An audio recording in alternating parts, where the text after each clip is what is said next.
Hello बच्चों, कैसे हैं आप सभी। क्लास 6 हिंदी में चैप्टर 7वां हमारा पिता का पत्र पुत्र के नाम। तो देखिए, इस अध्याय में महात्मा गांधी यानी इनका पूरा नाम है मोहनदास करमचंद गांधी, अपने पुत्र जिनका नाम है मणिलाल गांधी के पास पत्र लिखते हैं, जिसमें अपने तमाम विचारों को व्यक्त करते हैं, कई शिक्षाएं देते हैं उसमें।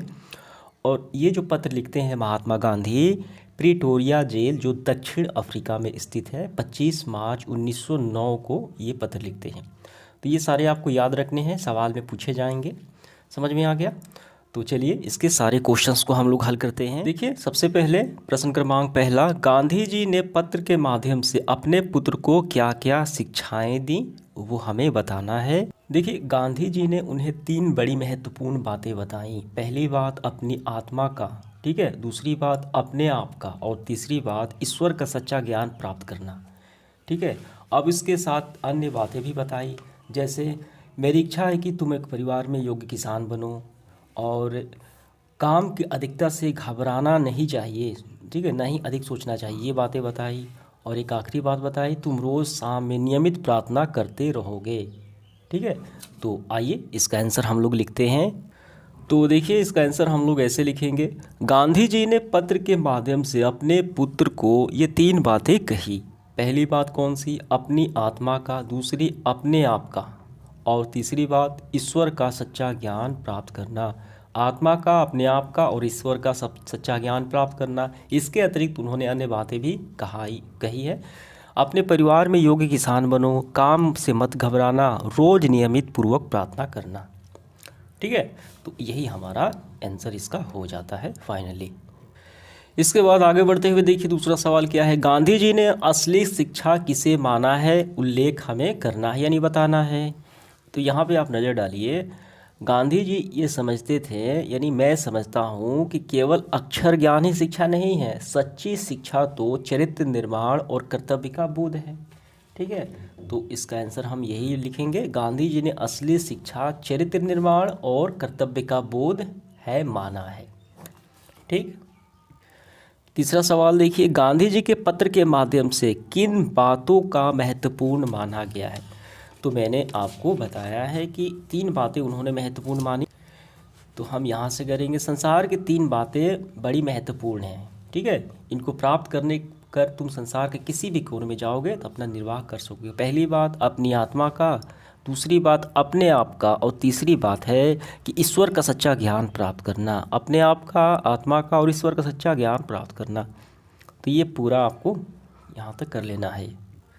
अगला सवाल देखिए, बा उपनाम से किसे जाना जाता है।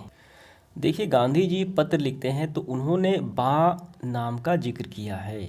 उदारता से मुझे मालूम हुआ कि बा का स्वास्थ्य सुधर रहा है। ठीक है, तो बा किसे कहा जाता है, तो इसका आंसर लिखेंगे, बा उपनाम गांधी जी की पत्नी कस्तूरबा का, यानी कस्तूरबा को जाना जाता है। ठीक है, अब इसके बाद देखिए, 5वां सही और गलत का चयन हमें करना है। गांधी जी ने अपने पत्र, जिस पुत्र को पत्र लिखा है उनका नाम क्या है, 4 ऑप्शंस हैं। तो यहाँ पे मैंने बताया, श्री जिनका नाम है मणिलाल गांधी, मणिलाल गांधी। तो ये कौन सा होगा, तो ये आपका ऑप्शन नंबर दूसरा हो जाएगा। अगला देखिए, गांधी जी ने यह पत्र कहाँ से लिखा था। तो गांधी जी ने ये पत्र प्रिटोरिया जेल से लिखा था। ठीक है, कब लिखा था, 25 मार्च 1909 को लिखा था। ऑप्शन नंबर ये डी हमारा सही है। गांधी जी ने यह पत्र कब लिखा, 25 मार्च 1909 को लिखा। समझ में आ गया। अब इसके बाद देखिए, आगे बढ़ते हुए पाठ से आगे वाले सवाल हल करते हैं हम लोग। आप अपने पिताजी को गांव या शहर किसी के भी जीवन शैली के संबंध में पत्र हमें लिखना है, और ये बताना है कि गांव का लाइफ स्टाइल हो चाहे शहर का लाइफ स्टाइल हो, जीवन शैली कैसी है उसका जिक्र करना है पत्र में। तो आइए हम लोग लिखते हैं। तो देखिए, सबसे पहले हम शहर का जिक्र करेंगे, यानी आप गांव का भी कर सकते हैं। पाठ से आगे में पहले का हम ऐसे लिखेंगे, पूज्य पिताजी सादर प्रणाम, आशा करता हूं कि मैं आप सभी, ठीक है, आशा करता हूं कि आप सभी घर में सकुशल होंगे, मैं भी यहाँ ठीक हूँ। मैं अपने शहर की जीवन शैली से आपको अवगत कराना चाहता हूँ, यानी बताना चाहता हूँ कि यहाँ शहरों में गांव की तरह प्रेम, सहयोग, भाईचारे का अभाव है। ठीक है। चारों तरफ वाहन धुएं ही दिखते हैं, यहाँ भागम भाग की ज़िंदगी है, व्यस्तता पूर्वक ज़िंदगी है, यहाँ की जीवन शैली काफ़ी व्यस्त है, अर्थात गांव की तरफ सुकून का अभाव है। ठीक, मुझे अपने गांव की बहुत याद आती है। आपका प्यारा पुत्र, आपका जो भी नाम हो, यहाँ पे XYZ जो भी नाम है आपको लिख लेना है। ठीक है। शहर कौन सा है, दिल्ली के बारे में बताया गया है। तो इस तरीके से हमारा ये प्रश्न क्रमांक जो पहला है ये समाप्त हो गया। दूसरा है, आप अपने गांव के किसान के बारे में लिखिए। देखिए, अपने गांव के किसान के बारे में हमें लिखना है कि हमारे गांव के किसान काफ़ी मेहनती हैं, फसल वो नियत समय पे उगाते हैं, काटते हैं, सारा कार्य करते हैं, फिर जाकर बाज़ार में उसको बेच देते हैं। ठीक, तो इसका स्क्रीनशॉट लगा देता हूँ, वो आपको लिख लेना है वहीं से। तीसरा है, क्या हमें पत्र लिखना चाहिए, हाँ तो क्यों और नहीं तो क्यों। तो हमें इसका भी आंसर करना है, तो इसका हम लिखेंगे। देखिए, हाँ हमें पत्र लिखना चाहिए क्योंकि पत्र के माध्यम से हम अपने विचारों को आसानी से व्यक्त कर पाते हैं। ठीक है, तो ये हमारा समाप्त हुआ। अब इसके बाद व्याकरण संबंधी प्रश्न देखिए क्या है। निम्नलिखित शब्दों को अपने वाक्य, हमें वाक्य प्रयोग करना है। पत्र, शिक्षा, आश्रम, जिम्मेवारी, इन सब का हमें वाक्य में प्रयोग करना है। तो इस तरीके से हम लोग लिखेंगे। देखिए, सबसे पहले पत्र का, मैंने अपने पिता को पत्र लिखा, हो गया, वाक्य में प्रयोग हो गया, ये शामिल हो गया पत्र। शिक्षा, जीवन में शिक्षा का यानी बहुत महत्व है। आश्रम, यह महात्मा का आश्रम है। जिम्मेवार, मैं अपनी सफलता का जिम्मेवार गुरु को मानता हूँ। महत्वपूर्ण, यह सभी महत्वपूर्ण प्रश्न हैं। गरीबी, भारत में अधिक लोग गरीबी रेखा के नीचे हैं, यानी भारत में सब अभी भी गरीबी बनी हुई है। आनंद, मैं अपने पसंदीदा पाठ्य पुस्तक पढ़कर आनंद प्राप्त करता हूँ। जेल, महात्मा गांधी को प्रिटोरिया जेल दक्षिण अफ्रीका में बंद किया गया। चेष्टा, चेष्टा देखिए, विद्यार्थियों को यानी विद्यार्थियों को पढ़ने की चेष्टा, नियमित अभ्यास की चेष्टा होनी चाहिए।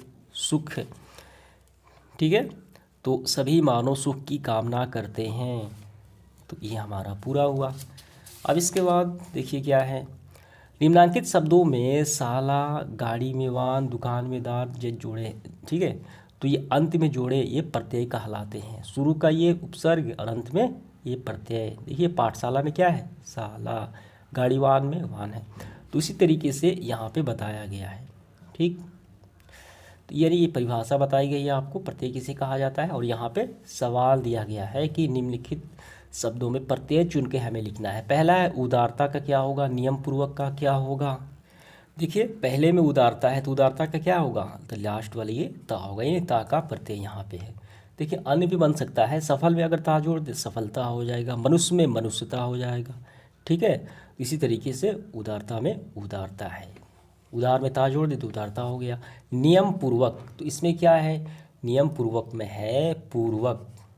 ठीक है, अब इसके बाद भी बहुत सारे बन सकते हैं, जैसे कुशल पूर्वक, कुशल में पूर्वक जोड़ दे कुशल पूर्वक, धैर्य में धैर्य पूर्वक, कठोर में पूर्वक जोड़ दे तो कठोरता पूर्वक, ध्यान पूर्वक।